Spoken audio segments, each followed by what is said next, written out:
കൊട്ടിയൂർ ഉത്സവം നടക്കുന്നുണ്ട്. അതുമായി ബന്ധപ്പെട്ട് മറ്റൊരു വാർത്ത കൂടി ഉണ്ടല്ലോ. ഇപ്പോൾ അരുൺ നൽകിയ വാർത്ത ബാവലിപ്പുഴയിലെ തടയണ പൊട്ടി, കൊട്ടിയൂർ ക്ഷേത്രത്തിന് സമീപം തടയണ പൊട്ടി വെള്ളം കുത്തിയൊലിക്കുകയാണ് എന്ന ദൃശ്യങ്ങളാണ് പ്രേക്ഷകർ കണ്ടത്. അതിനിടെ കൊട്ടിയൂരിൽ വലിയ ഗതാഗത കുരുക്കും രൂപപ്പെട്ടിട്ടുണ്ട്. മലയോര ഹൈവേയിൽ കിലോമീറ്ററുകളോളം വാഹനങ്ങൾ കുടുങ്ങി. കൊട്ടിയൂർ ഉത്സവത്തിനെത്തുന്നവരുടെ തിരക്കാണ് കുരുക്കിന് കാരണം. അരുൺ പൂപ്പറമ്പ് തുടരുന്നുണ്ട്. അരുൺ, എന്താണ് നിലവിലെ സാഹചര്യം?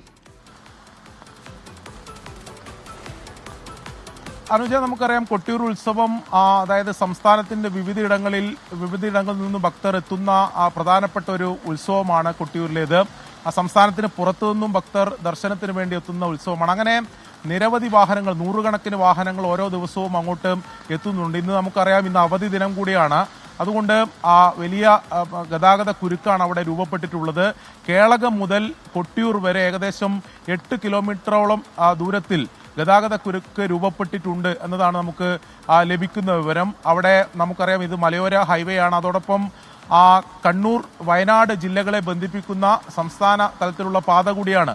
അവിടെ മറ്റു വാഹനങ്ങൾ ഉൾപ്പെടെ ഉണ്ട്. നേരത്തെ തന്നെ ഈ ഗതാഗത കുരുക്ക് ഒഴിവാക്കുന്നതിന് വേണ്ടി ചില സമാന്തര പാതകളും നിയന്ത്രണങ്ങളൊക്കെ ഏർപ്പെടുത്തിയിരുന്നു. പ്രത്യേകിച്ച് വലിയ വാഹനങ്ങൾക്കൊക്കെ നിയന്ത്രണമൊക്കെ ഏർപ്പെടുത്തിയിരുന്നു. പക്ഷേ അവധി ദിനമായതിനാൽ സംസ്ഥാനത്തിന്റെ വിവിധയിടങ്ങളിൽ നിന്ന് നൂറുകണക്കിന് വാഹനങ്ങൾ കൊട്ടിയൂർ ഉത്സവത്തിന് വേണ്ടി അങ്ങോട്ട് എത്തുന്ന സാഹചര്യത്തിലാണ് ഇപ്പോൾ ഈ ഗതാഗത കുരുക്ക് രൂപപ്പെട്ടിട്ടുള്ളത്. അതോടൊപ്പം തന്നെ ശക്തമായ മഴയും നിലനിൽക്കുന്നുണ്ട്. അവിടെ പോലീസും മറ്റ് സംവിധാനങ്ങളൊക്കെ ഈ ഗതാഗത കുരുക്ക് അത് പരിഹരിക്കുന്നതിന് വേണ്ടിയിട്ടുള്ള ശ്രമങ്ങൾ നടത്തുന്നുണ്ടെങ്കിൽ പോലും കിലോമീറ്ററുകളോളം ഇപ്പോഴും ഈ കുരുക്ക് തുടരുകയാണ്. കൊട്ടിയൂരിൽ വലിയ ഗതാഗത കുരുക്ക്, അതിന്റെ ദൃശ്യങ്ങളാണ് കാണുന്നത്. കിലോമീറ്ററുകളോളം വാഹനങ്ങൾ കുടുങ്ങിക്കിടക്കുകയാണ്. കൊട്ടിയൂരിൽ ഉത്സവം നടക്കുന്നു. വിവിധ ഇടങ്ങളിൽ നിന്നൊക്കെ ഉത്സവത്തിനായി ആളുകൾ എത്തിച്ചേരുന്നുണ്ട്. അവരുടെ തിരക്കാണ് ഈ ഗതാഗത കുരുക്കിന് കാരണം. അത് പരിഹരിക്കാനുള്ള നടപടികൾ ത്വരിതഗതിയിൽ തന്നെ പുരോഗമിക്കുന്നു എന്നതാണ് അരുൺ പൂപ്പറമ്പ് നൽകിയ വിവരം.